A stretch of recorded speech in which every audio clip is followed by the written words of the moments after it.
This is Boomer Life on CISL 650. We are family.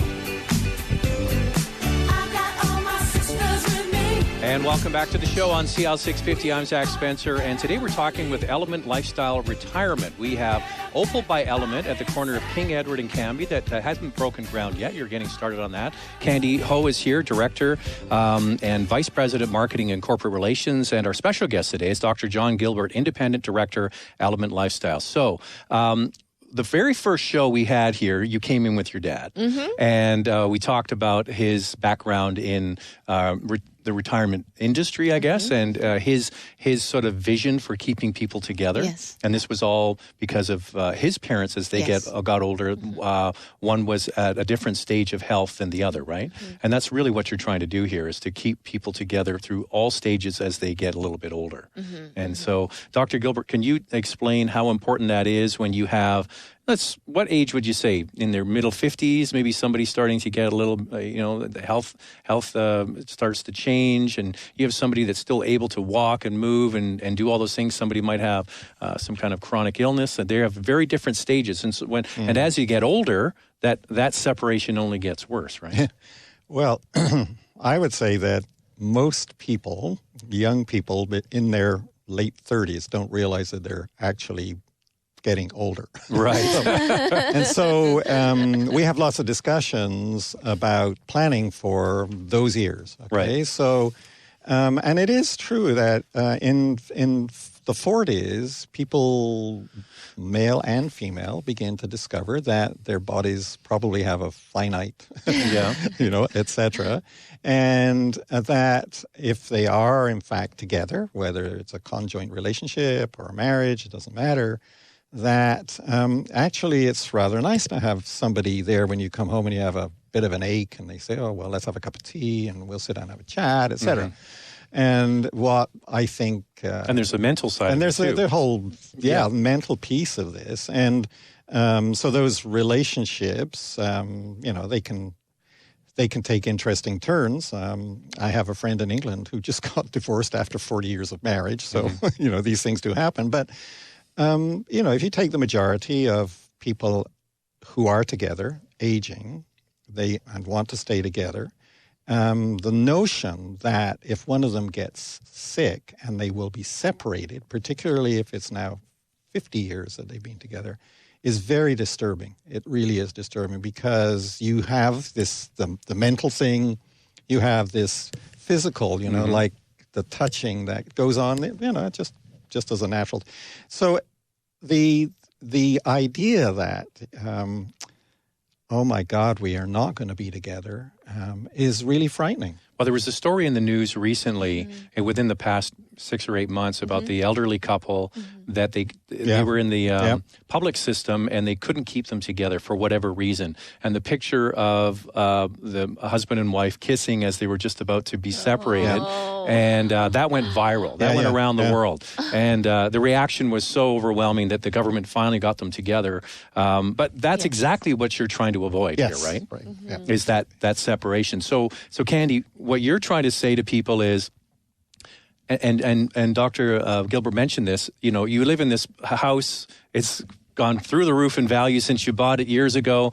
Downsize, sell the bigger home, move into a place where you're safe and secure for many years to come. So explain how that would work. Somebody comes to you and they come to Opal by Element, and then what size of units do you have? And we have a big range because of choice. So our studios and rentals start at 453 and then go up to 2 bedrooms even in rentals at 938 with their own in-suite laundry and in-suite storage.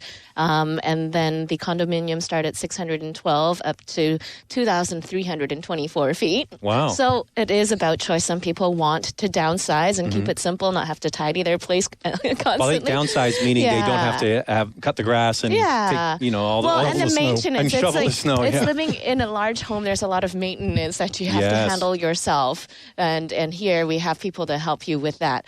But when you talk about the government not being able to keep those two together is because of certain restrictions and policies. You can't do this, you cannot do that, and then you just have to force people apart. Well, in even our own even element, for example, or CPAC that we used to do, we have to be very careful to select people in our organization who share our vision, that we're not afraid of challenges and difficulty, and we're not going to turn away people because it's just too difficult and complicated to operate, because that's not what we are about. We're not.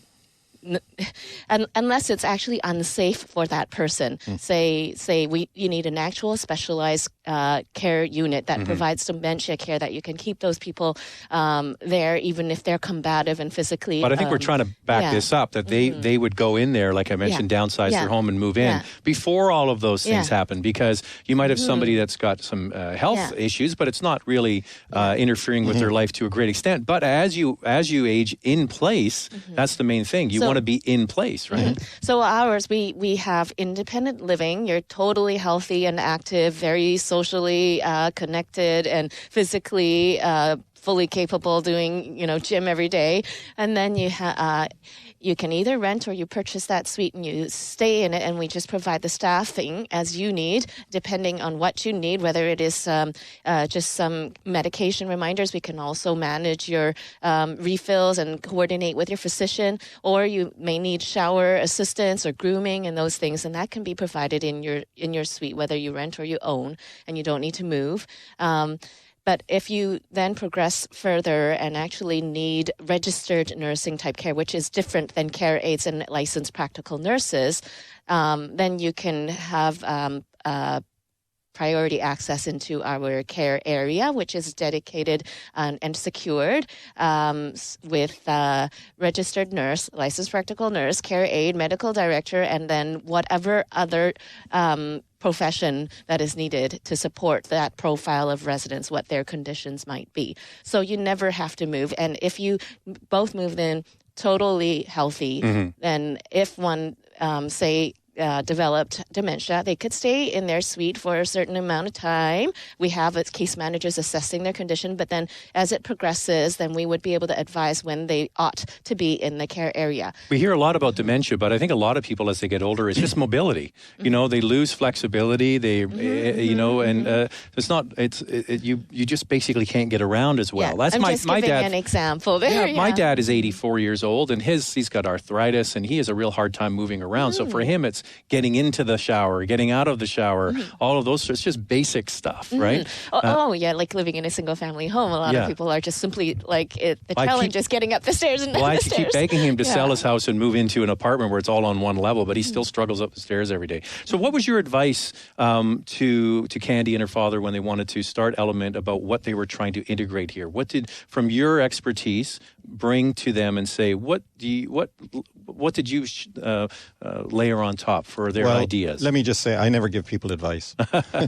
I discovered a long time ago that I never take any notice if I give them advice anyway. So I just have observations about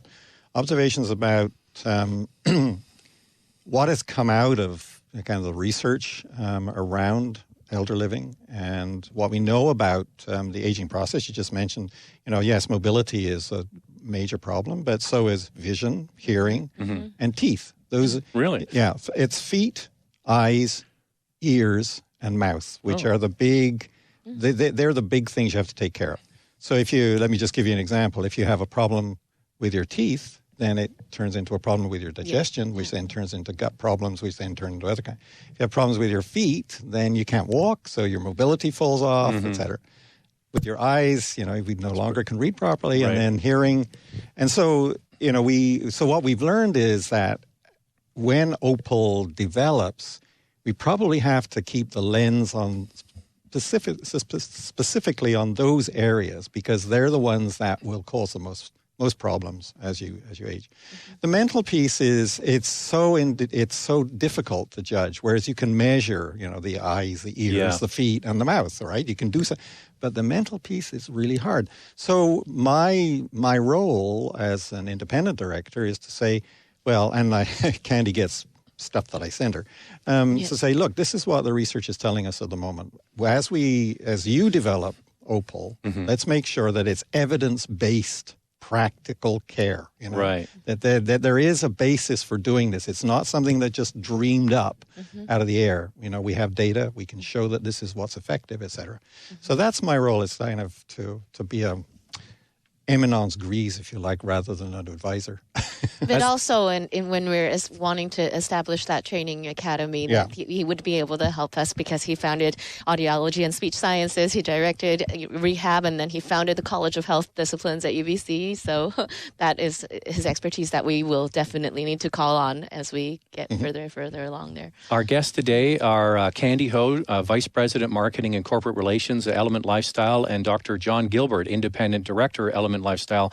We're talking about Opal by Element, and I live in the neighborhood. So this future project, because you haven't broken ground yet. We've demolished some houses, though. There's a bit of a demo stage, which is always fun. The process is meant of weeks long, where it used to be one day, boom. Yeah, but now we have to take recycle all the stuff out of it. Yeah. I've always wanted to be the guy with the backhoe that tips the house over. I thought that would be kind of fun. But at King Edward and Cambie, so I live in that Douglas Park neighborhood, and it's a wonderful location because for those that are still able to take transit, you can go right downtown on the Canada Line. You've got Queen Elizabeth Park in your back door. Community Center. It's very central. There's some great restaurants near there. Yes. We talked about the hot pot across the street. So this corner is going to be transformed, and it's pretty much a whole block that you're taking down for Opal by Element. So this is when are you starting? So you've started to take the houses that are there now. When do you see it being finished? It should be the first half year of 2019.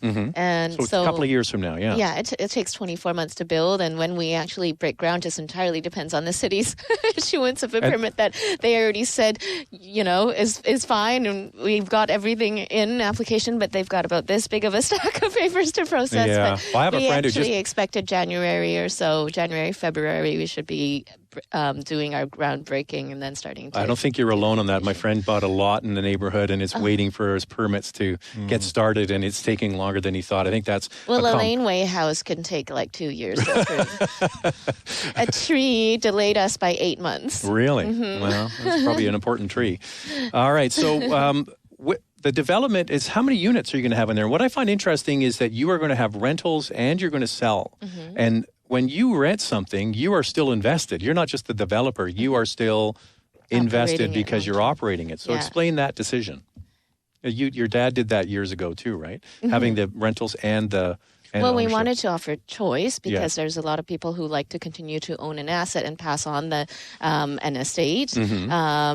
And retain that value. But then there's also people who just want to simplify because with rental, and you just got one rate that includes the utilities and the property taxes, and there's no strata fee, there's no anything. Everything is all included, and it's just simpler for them. And then if they need to move on to care, it's a lot faster. Or a lot less things to handle than trying to think, should I rent out my space? Should I sell it? Should I pass it on? Right. So we do both of that, but also it's really important to us that we do say we have a vested interest in it, that we continue to manage and operate because, as I said earlier, the physical hardware is... designing it to be able to accommodate certain activities and amenities is important, but then the people that run it is the difference, the philosophy behind it, the values behind it, like saying, we're not going to kick you out because of this and that. We're going to bend over backwards to work with you, right? Yeah. So we're talking about Opal by Element, as I mentioned, at the corner of King Edward and Cambie, and it's getting started, working with the city. And when we come back, I want to talk a little bit about, just how many people are coming into those, as Dr. Gilbert referenced, elder years, right? And it's accelerating because we have that big bubble of baby boomers, and the show is called Boomer Life, and we'll pick it up next on CISL 650. Celebrating the baby boomer lifestyle. This is Boomer Life on CISL 650.